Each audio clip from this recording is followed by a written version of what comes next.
ख़वातीन 3 बातें अपना लें दावे से कहता हूँ पुरसकून खुशगवार जवाज़ ज़िंदगी गुजारेंगी। और अगर ये 3 चीज़ें छोड़ दें तो दुख तकलीफ़ और आंसुओं के सिवा कुछ हासिल नहीं होगा। और मैं अक्सर बेशतर अपनी वीडियो में या तहरीरों में इन 3 चीज़ों का ख़ास ज़िक्र करता हूँ। नंबर 1, बीवी का अपनी ज़ुबान पर काबू। शौहर के साथ सास ससुर के साथ हमेशा अपना लहजा नरम रखना।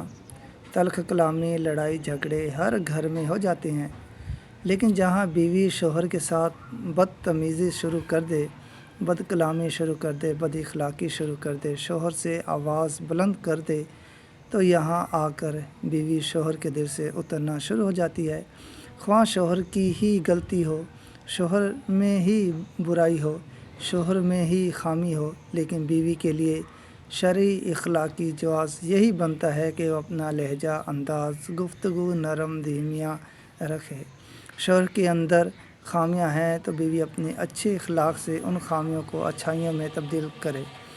इसी तरह सास ससुर हैं, अगर जॉइंट फैमिली है तो मुकम्मल कोशिश होनी चाहिए कि सास ससुर की खिदमत करके दुआएं हासिल करो। नीयत हो कि बुज़ुर्गों की खिदमत से मेरा घर बना रहे, लेकिन अगर सास ससुर से नहीं बनती तो मुकम्मल कोशिशों के बावजूद भी सास के दिल में बहू को जगह नहीं मिलती। हर काम में बातें सुनने को मिलती हैं, ताने सुनने को मिलते हैं और ज़िंदगी गुजारना कठिन हो जाता है। तो इस सूरत में भी औरत अपनी सास ससुर के साथ बदतमीज़ी नहीं करेगी। ख्वाह सास ससुर में हज़ारों खामियां हों, लेकिन सास ससुर के साथ हमेशा अपना लहजा नरम धीमा रखेगी। यहाँ भी वो अपने अच्छे इखलाक और मदद बारी ताला के ज़रिए सास ससुर का दिल जीतने की मुकम्मल कोशिश करे। अगर तमाम तर कोशिशों के बावजूद खातिर ख्वाह नतीजा नहीं निकलता तो फिर शौहर से अलग घर का मुतालबा करे, और शौहर के ऊपर वाजिब है कि बीवी के इस मुतालबे को पूरा करे। तमाम बातों का मतलब यही है कि बीवी अपने तमाम शरई हकूक़ का इस्तेमाल करे, लेकिन शौहर और सास ससुर के साथ गुफ्तगू में अदब और इखलाक का हमेशा ख़ास ख्याल रखे। नंबर 2 है कि शौहर के लिए सजना संवरना। खुशगवार अजवाज़ ज़िंदगी में बीवी का शौहर के लिए सजना संवरना नहायत ज़रूरी है। अक्सर बेशतर ख़वातीन शादी के कुछ वक्त बाद ही सजना संवरना बंद कर देती हैं। जवाब मिलता है कि बच्चे हो गए हैं, घर में हज़ार काम, वक्त नहीं मिलता, सास इजाज़त नहीं देती, वगैरह वगैरह। यहाँ ख़वातीन मुकम्मल गलती पर मौजूद हैं। गोया कि हाथ से शौहर को खुद से दूर करती हैं।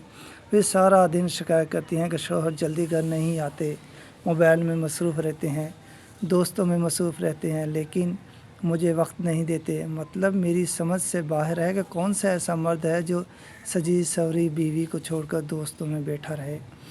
मैं ये नहीं कहता कि दुल्हन बन जाएं, लेकिन 10 मिनट तो एक औरत शौहर के लिए निकाल ही सकती है कि कपड़े तब्दील कर ले, बाल बना ले, चेहरा साफ़ कर ले, कोई क्रीम ही लगा ले, हल्की खुशबू लगा ले, मेरे शौहर आने वाले हैं। ये तमाम मुख्तसर और छोटे छोटे काम हैं, लेकिन हमसे नहीं होते। मेरी बहनों, इन बातों को अपनाओ और घर को जन्नत बनाओ। शादी को 2 साल, 10 साल, 20 साल, 50 साल, कितना ही अरसा गुजर जाए, लेकिन एक बीवी को ये अमल कभी नहीं छोड़ना चाहिए। नंबर 3, फ़र्ज़ नमाज़ों की पाबंदी। जो बहन अपनी पंचगाना नमाज़ों की पाबंद रहेगी, इसे इंशाअल्लाह ज़िंदगी में कभी किसी बात का गम ना लगेगा। जो औरत बाकायदगी से नमाज की पाबंद हो, रब ताला उसके मामलात, उसकी परेशानी, उसके मसाइल के हल की ज़िम्मेदारी ख़ुद ले लेते हैं। इतना ही नहीं, उस औरत की नमाज़ों से घर में बेशुमार बरकतें, रहमतें नाज़िल होती हैं। उसके अजवाज़ी ज़िंदगी पर रब ताला ख़ुसूसी फ़ज़ल व करम फरमाते हैं।